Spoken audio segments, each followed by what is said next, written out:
एगो लड़का कहियो कमेंट कैलस केहू कहल कि राकेश मिश्रा हमेशा पावर में क्यों रहता है, एनर्जी में। एगो लड़का लिखलस कि इहे एगो भाई बानो कि पहिल के बेरा में ना बम पटकेला, पहले धीरे धीरे धीरे धीरे धीरे धीरे। अरे चौका चौकी के करता, अरे कोचा पोची नहीं है साड़ू, मेहरारू की कसम है किसी भी माल पे नजर नहीं घुमाने का।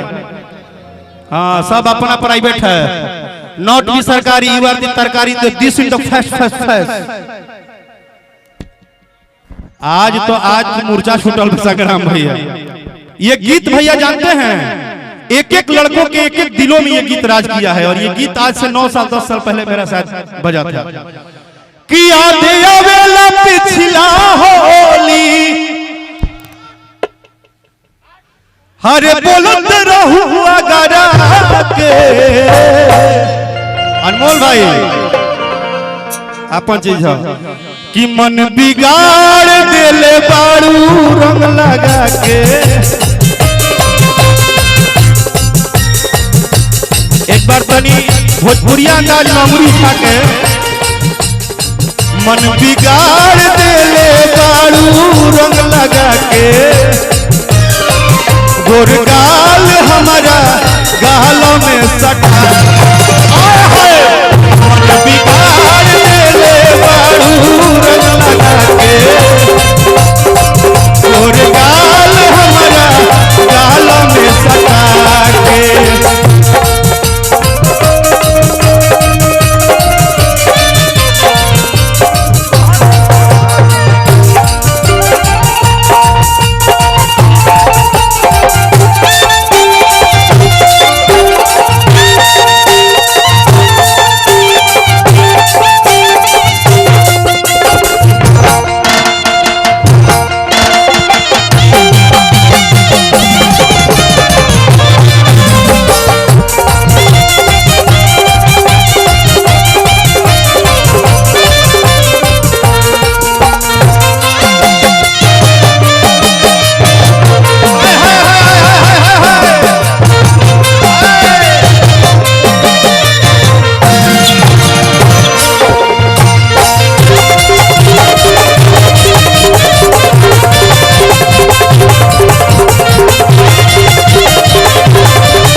अब इनका बुझाई लगे के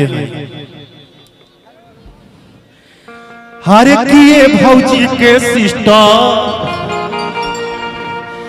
कि तोहरे मनवा लागल, रात रात भर सुतत नइखी भइल बानी।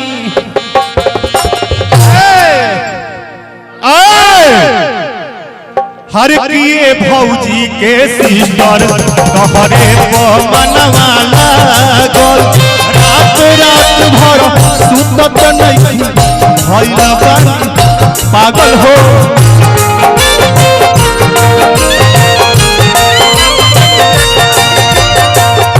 एकावना संजय मुखिया जी की तरफ से पुरस्कार में हार्दिक अभिनंदन योग्य शिष्टाचार रही।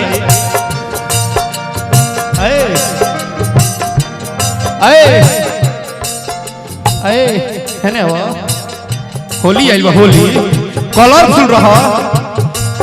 हरे ये भौजी के सिस्टर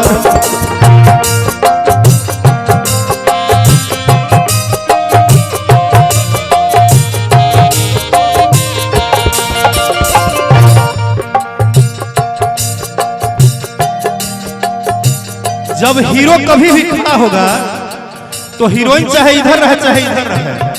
अगर हीरो खड़ा है, अगर गहुमन खड़ा बा तो कतनो धामिन होई है लपेट लपेट के। अरे ये भौजी के सिस्टर हरे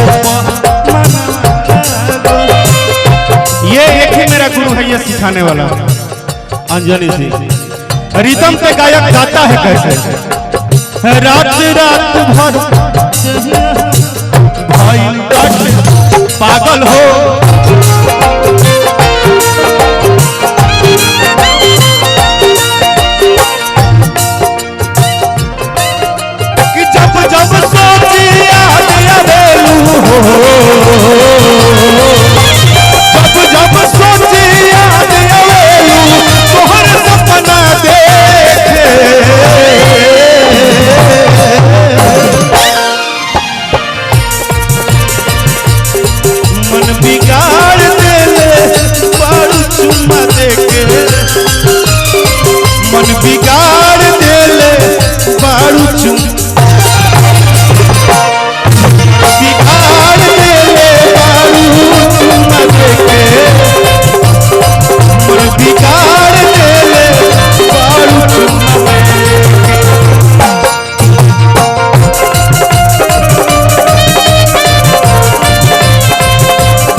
लेकिन यही बीच में एक और घटना बा।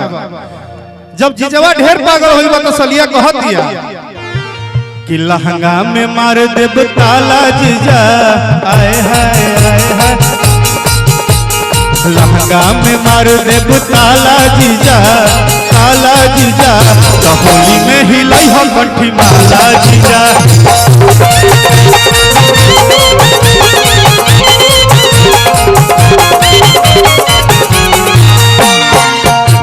कि रौरा न डाले के जानी तरीका, आ देली जबरी हमारा ओही मिट्टी का।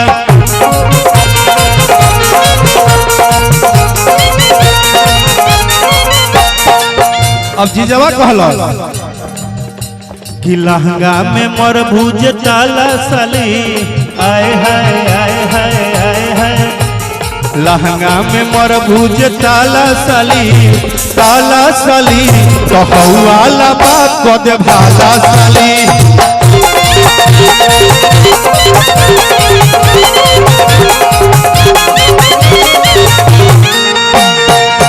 हमारा में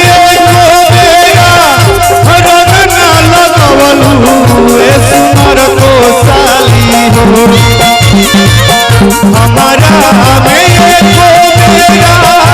रंग ना लगवलू, सुनर को